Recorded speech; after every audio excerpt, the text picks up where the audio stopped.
I'm Harper, and I've never been the type to turn away from love stories where the guy sweeps the girl off her feet. So when Aaron showed up with all his sweet texts in the morning and calls at night asking about my day, I fell hard. It's almost laughable how quick I was to think this is it, this is love. My friends, they'd look at us and say we were cut from the same cloth. Meant to be. But there was Grandma June with her head full of wisdom, and a lifetime of watching seasons change. She'd always say, "Harper, honey, watch the signs. When a man wants all your time, there's a chance he's not just in love. Could be he's trying to own you." I would laugh it off. Nana with her old-timey ideas about men and their ways. Aaron was different, or so I believed. There we were, on an evening that felt like every other evening we'd spent together, sitting on my worn-out couch. He held my hand a little too tight when he asked about my day. "Met anyone interesting at work today?" he asked. I'd tell him about the regulars, skipping over the mundane bits. It's the same folks every day, you know that, and no one knew, no one took an interest in you. His tone was casual, but his grip wasn't just the usual. "Why so curious?" I tried to pull my hand away lightly, trying to lighten the mood. "Just making sure we're good, that's all," he replied. His smile not quite reaching his eyes. We were drifting with the TV chattering in the background, filling the silence. It was the same subtle pressure I'd felt countless times before but always managed to brush aside. It was then Grandma June's words crept back, making my heart sink a bit.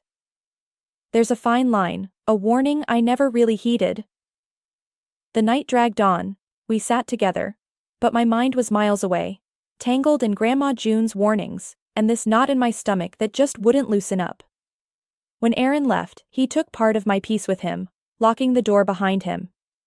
I leaned back and let out the breath I'd been holding.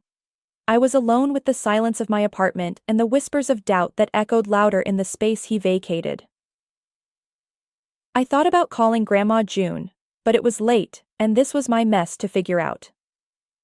As the digital clock on the microwave blinked to the rhythm of my unease, I realized that there's a thin line all right between love and a cage, and I was the one who ignored the signs, thinking they were roses instead of the red flags they really were. Aaron and I had said "I do," and we started our married life in my little home cloaked in ivy. But after we settled in, things began to change. One night we were sitting on our porch, the air filled with the scent of the nearby pine trees. Aaron's hand was resting on mine a bit too firmly, and his voice cut through the calm as he asked, "Who's that new guy working with you?" "Oh, that's just Peter, he's in the marketing department," I replied, trying to sound as neutral as possible. He hummed, and I could see that familiar tension in his jaw. I knew that look. It was the same one he had when he thought something wasn't quite right. Over time, Aaron's questions weren't just questions anymore. They were like probes digging for something he seemed convinced he'd find. Then he started on my clothes. It was a Sunday morning and I was picking out a dress for brunch with friends. "That one's pretty?" he said, nodding toward a neutral tone dress. I was thinking of wearing the blue one. "It's more cheerful," I suggested, holding up my favorite dress, the one that made my eyes shine a little brighter. He shook his head. "You'd stand out too much with the other one," he insisted. And it wasn't a suggestion. "But Aaron, it's just a dress," I said, trying to keep the peace. "Just trust me on this, Harper. I'm looking out for you," he said, but it didn't feel like looking out, it felt like locking up. His preferences spilled over from my wardrobe to our social life. Dinners with friends became less frequent. My phone buzzed less. And it wasn't long before those invites stopped coming in altogether. One evening, he flopped down on the couch next to me, a scowl on his face. "Mark called, wants us to meet them for drinks next Saturday. Told him we're busy," he said, reaching for the remote. "We are?" I asked, surprised. I hadn't seen Mark and Laura in weeks. They were our couple friends, the ones we used to double date with regularly. Aaron flicked through the channels, not meeting my eye. "We don't need to spend time with them so much. You've got me, and I've got you. That's enough, isn't it?" he stated. I should have argued. Reminded him that we were our own people. But a part of me was too tired to fight over something I knew I couldn't win. That's enough, I echoed, but it sounded like I was trying to convince myself. This was my life now. A life where what I wore and who I spoke to became territories Aaron felt entitled to claim. And every time I'd let it go, he'd take a little more. I was losing bits of myself. And it wasn't until I came across an old photo of myself laughing with friends that I realized just how much had been chipped away. I looked at the woman in that picture and wondered where her smile had gone. The thing about life is it's far messier than you'd expect. Especially when love ties you down instead of setting you free. That's what it felt like with Aaron lately. Our love felt like walls closing in, disguised as just another part of married life. His new habit of showing up at my office out of the blue. Turning up like he owned the place. And in a way, like he owned me too. Just in the neighborhood, was his usual line, followed by a too bright smile. One evening at home, I decided to wear my favorite pencil skirt to work the next day. Aaron came into the room, his face twisted up in a way that made me brace myself. "Why do you need to wear that?" he barked, his temper flaring over nothing. "It's just a skirt, Aaron," I said, keeping my voice steady. I didn't want to fight, not again, but he didn't buy it. "It's not just anything, who are you dressing for, huh?" His voice was a sharp jab, his suspicion naked and unashamed. "I dress for myself, Aaron, since when is that a crime?" I tried to defend my choice, my independence, but even to my ears I sounded like I was reaching. The next morning rolled around, and my skirt, the one I had planned to wear, was gone. Not just that one, but half of my wardrobe seemed to have just vanished. Panic surged through me, a cold wave that made me dizzy. I found Aaron in the kitchen, his back to me, making coffee like it was any other day. "Where are my clothes, Aaron?" I demanded, my voice edged with fear and anger, a cocktail of emotions that made me sound more like a stranger than a wife.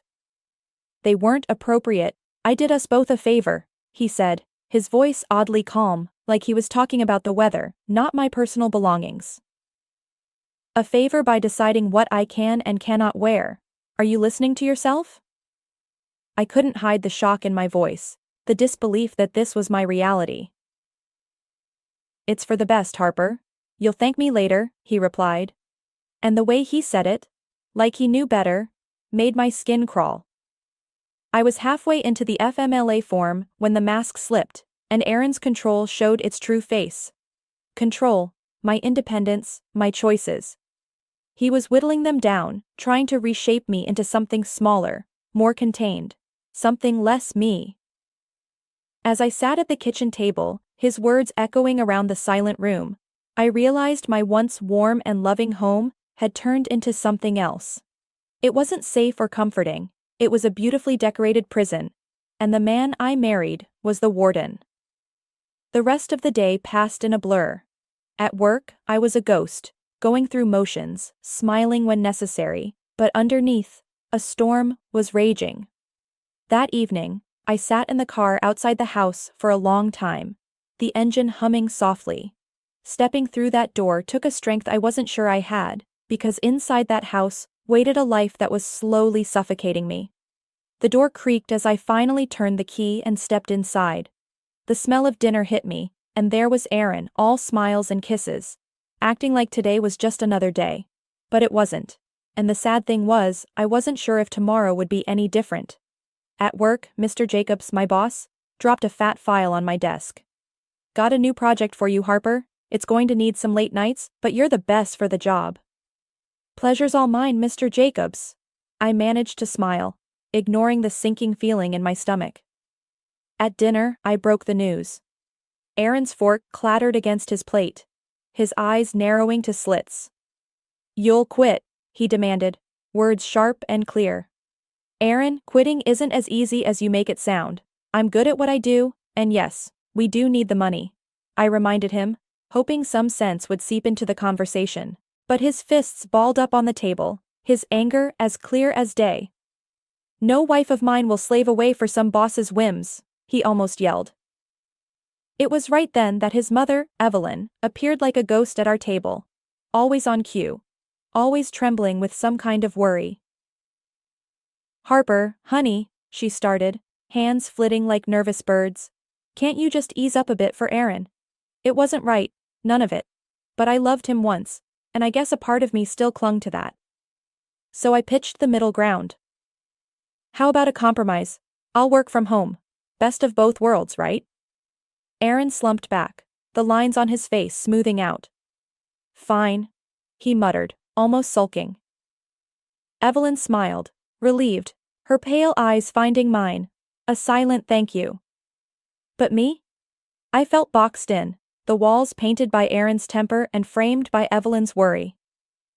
As the days turned into weeks, my home office became my world. Aaron's occasional peeks over my shoulder, Evelyn's mid-afternoon calls to check in or to check up, hard to tell, made sure my leash was short.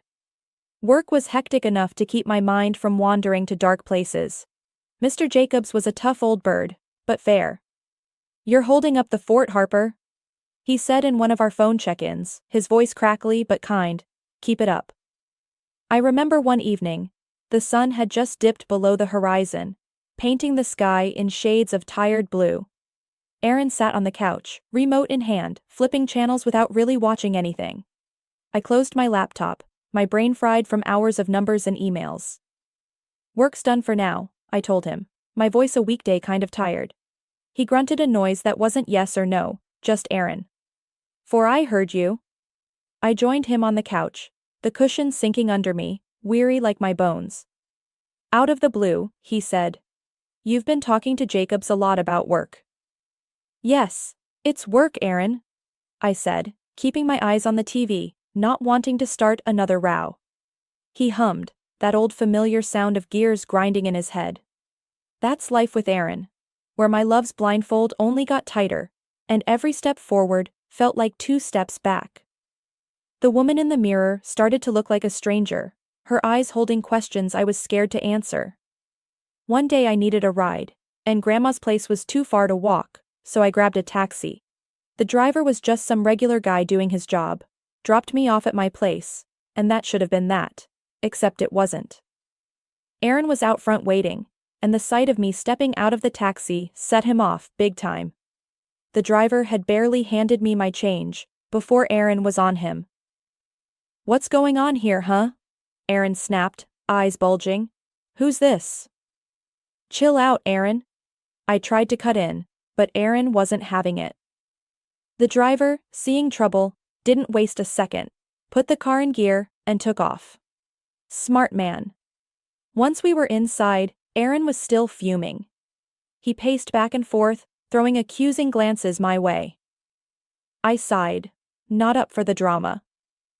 "Really, Aaron? You're freaking out over nothing." "It's not nothing. Who knows what you were doing in there?"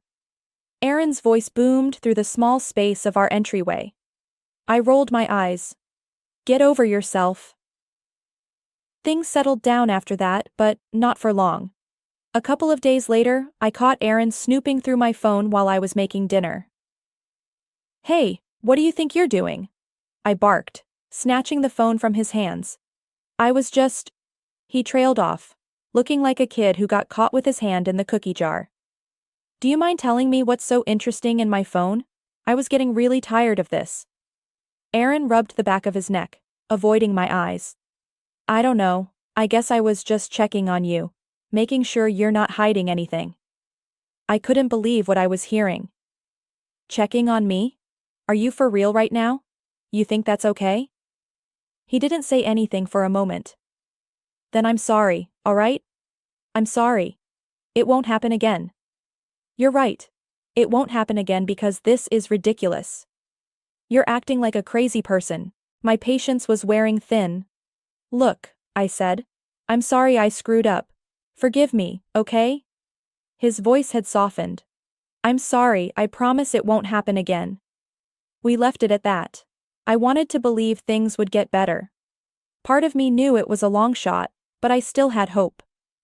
I guess that's how it goes sometimes. You see red flags, warning signs, but you just keep driving past them, hoping you'll somehow end up on a different road. It all started one crisp morning when I noticed a car. A nondescript dark sedan, a little too clean, a little too still. I saw it from my kitchen window, parked on the next street over. No big deal, I thought, it's probably just visiting somebody. But then I saw it again, by the grocery store. Just sitting a couple of aisles over in the parking lot. And again, near the dry cleaner. Same car, same place. Like a bad penny that kept turning up. A week of this, and I couldn't brush it off any longer. I needed to know.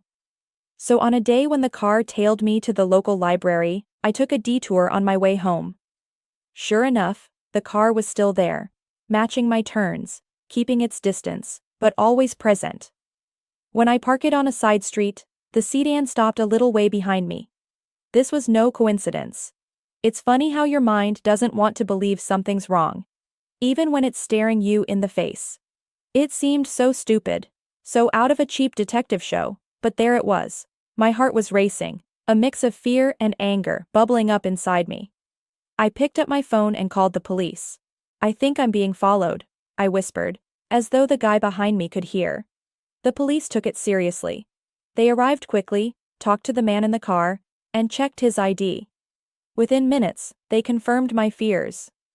The guy was a private detective, and yep, he was following me. Following me on my husband's dime.